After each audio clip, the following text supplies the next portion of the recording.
मुल्क भर में डिस्कशन हो रही है कि इलेक्शन हो गए हैं कि क्या अब आगे क्या होना है, क्या एक कोलिशन गवर्नमेंट फॉर्म की जाएगी, अगर वो हो भी रही है तो पार्टी के बीच में क्या नेगोशिएशंस हो रही हैं, कौन सी पार्टी किस चीज़ के हक़ में है, किस चीज़ के हक़ में नहीं है। काफ़ी टेंस माहौल है और डिफरेंट पार्टीज़ का डिफरेंट पर्सपेक्टिव है। असद, आप बताएं कि आप बता रहे थे ब्रेक से पहले MQM की सिचुएशन, आगे बताएं कि PPP का क्या चल रहा है। सिचुएशन तो बेहतरीन है वो तो मतलब वो एक डिसीजन मेकिंग कैपेसिटी में आ गए हैं और इससे ज़्यादा मतलब चीज को बड़ी हो नहीं सकती जी। मैं पीपल्स पार्टी के तक आपसे बताइए। आना चाहूँगा कि एलामिया जारी हो गया है, पीपल्स पार्टी की वेबसाइट पर आ गया है, जिसमें उन्होंने कहा है कि हम और नून लीग मिलकर मुल्क को बचाएंगे। अच्छा, अब कल के शो में आपको याद होगा हमारी यही बातचीत चल रही थी कि पीपल्स पार्टी आएगी नहीं आएगी, क्योंकि अगर उन्होंने पेनिट्रेट करना है पंजाब में तो फिर उनको साबित करना पड़ेगा कि वो एक नून लीग से डिफरेंट जमात है। अगर नून लीग के साथ ही रहेंगे तो फिर जिसने वोट डालना नून को ही डालेगा, इनको क्यों डालेगा। लेकिन बहरहाल उनका फैसला ये है कि हम इनके साथ ही रहेंगे और it kind of make sense also. उसकी वजह ये है कि जिस तरह से वो पिछली दफ़ा सिंध जीते थे और उसके बाद जिस तरह से इस दफ़ा जीते हैं, इसका मतलब है कि अगले इलेक्शन में भी सिंध तो कहीं नहीं जा रहा। जिस तरह से हमने पहले ही बात की थी, वो इतने ईजी बैठे हुए हैं कि MQM जो सीटें निकाल के लेके गई है उस पर एक दफ़ा पीपल्स पार्टी ने ये भी नहीं कहा कि यार ये कोई रिगिंग हुई है या कुछ, ठीक है यार चलो। अच्छा, अब यहाँ पर उनको ये लगता है कि अब जितनी देर भी ये जो फैसले आए हैं, ये जो हमने देखे हैं रिजल्ट, जितनी देर भी PTI हुकूमत से बाहर रहेगी ये एक बड़ा जिन बनता जाएगा, ठीक है। और ये जितना बड़ा जिन बनेगा और जब भी इलेक्शन इसके बाद होंगे वो उतनी ताकतवर तरीके से वापस आएगा। लेकिन हम तो सिंध में सिक्योर बैठे हैं, सो वो जितना भी ताकतवर तरीके से वापस आएगा तो उसने पंजाब में डेंट डालना है। तो हम अभी पंजाब में आने की कोशिश ही क्यों करें, अभी ये इलेक्शन हो गए हैं ना, हमें जो कुछ मिलता है हम ले लेते हैं। और ये बात असद की इतनी सही थी कि वो अगर फेडरल में आ रहे हैं तो वो पंजाब में भी कुछ ना कुछ बदले में लेंगे। उसकी वजह ये है कि आप देखें जब वो निगोशिएशन टेबल पर बैठेंगे ना, और अभी जो बैठे भी हैं, तो वो बार बार एक और बात करते होंगे कि हमें ये ना बताएं कि आपकी सीटें हमारी से ज्यादा हैं। आप ये देखिए कि हमारी तो कोई सीट डिस्प्यूटेड ही नहीं है, आप तो कई डिस्प्यूटेड सीटें पे बैठे हैं। नंबर 1 डिस्प्यूटेड है, दूसरा वो कहेंगे कि चलें हम अपनी सीटें लेके घर चले जाएंगे, तो फिर आप करेंगे क्या?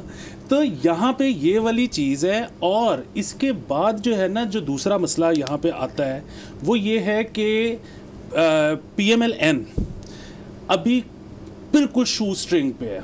वही बात के पॉपुलैरिटी बढ़नी है, पॉपुलैरिटी कम होनी है, ट्राइब्यूनल ने कौन सा हल्का खोल देना है, कौन सा बंद कर देना है, नंबर 2 चीज़। नंबर 3 चीज़, इस वक्त वो भी कोशिश हो रही है कि कौन सबसे पहले आज़ाद को पोच करता है। बेसिकली आप कहना चाह रहे हैं कि PMLN is definitely is at a weaker bargaining position in front of PPP. Yes, और आखिरी चीज़ ये कि अब एक बहुत ज़्यादा बड़ी कोशिश ये होगी कि PTI के जो आज़ाद हैं उनको तोड़ के PMLN में शामिल किया जाए। क्यों? ताकि PPP की डिपेंडेंसी कम हो। बिल्कुल, ये तो होना शुरू हो गया। ये वाली जो आपने आखिरी बात की तो होना शुरू हो गया। थोड़ा मैं बताता चलूँ कि ये बात कंफर्म्ड है कि पीपल्स पार्टी मांग क्या रही है। पहले बहस ये थी कि पीपल्स पार्टी मांगेगी वजारत उज़्मा, मतलब वो कहेंगे हमें प्राइम मिनिस्टरशिप हमारी पार्टी की, उसके साथ वो मांगेंगे दीगर और पोर्टफोलियोज। नहीं, मेरे ख्याल में इसको मैं एक अच्छी तरह से बांध देता हूँ सारी बात को।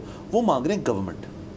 पीपल्स पार्टी इस वक्त इस पॉइंट ऑफ व्यू पे कि आप हमें चलाने दें। वो देखें ना, हमारे मुल्क के अंदर फॉर्चुनेटली और अनफॉर्चुनेटली आपके 2 जो पोर्टफोलियोज हैं वो सबसे अहम है, prime ministership and finance minister, और मसले भी हमारे उसके इर्द गिर्द फिरते हैं। और ये नहीं हो सकता कि एक आपकी एक सियासी पार्टी से प्राइम मिनिस्टर आ रहा है और एक अलग सियासी पार्टी से फाइनेंस मिनिस्टर आ रहा है, क्योंकि और फ़र्ज़ करें ऐसा होने की कोशिश भी करें। आपने हम तीनों ने जो इनके मंशूर आए थे प्री इलेक्शन, नून लीग का और पीपल्स पार्टी का, उसका जो फाइनेंस का था एंगल, उसमें बहुत इंटरेस्टेड था, मैंने पढ़ा। वो दोनों एक दूसरे से रिलेटेबल हैं नहीं। बिलावल भुट्टो जरदारी का जो मैंडेट था, जो मंशूर था राधा, सॉरी, उसके अंदर तो बात हो ही रही थी कि जी हम जो है बेल्ट कसेंगे। नून लीग के मंशूर में हालांकि इस चीज़ की झलक थी, लेकिन इस चीज़ के अंदर बाकायदा से उन्होंने कोई इस चीज़ का इनिशिएटिव नहीं लिया, वो पुराना ही उनका चल रहा है। सो आई थिंक ये तो something that they can talk about and fix, right, like meet halfway, some problem mutual. उसमें देखें, अगर पीपल्स पार्टी और PTI मिलकर बना रही होती ना, तो वो कहते हैं कि यार हफीज शेख को बुला लो, दोनों के साथ चलता रहे। बट PMLN के साथ नहीं चला जाएगा। अच्छा, उसकी मैं वजह बताता हूँ। उसकी वजह ये है कि इन पार्टीज जो हैं, इनके नज़रियाती इख्तलाफ जो हैं वो तमाम चीज़ों में इतने ज़्यादा हैं कि वो कभी हो ही नहीं सकता। और वैसे भी देखिए आप फाइनेंस मिनिस्ट्री और प्राइम मिनिस्टरशिप जो है, देखिए फाइनेंस मिनिस्टर होता है डेप्टी पीएम हमारे मुल्क में। जब प्राइम मिनिस्टर साहब नहीं होते तो फाइनेंस मिनिस्टर जो है वो आपकी चीज़ें संभालते हैं। सो वो एक ही पार्टी से होना पड़ेगा। वाई? फिर आप, ये तो हमारी अपनी इंटरनल मसले हो गए ना।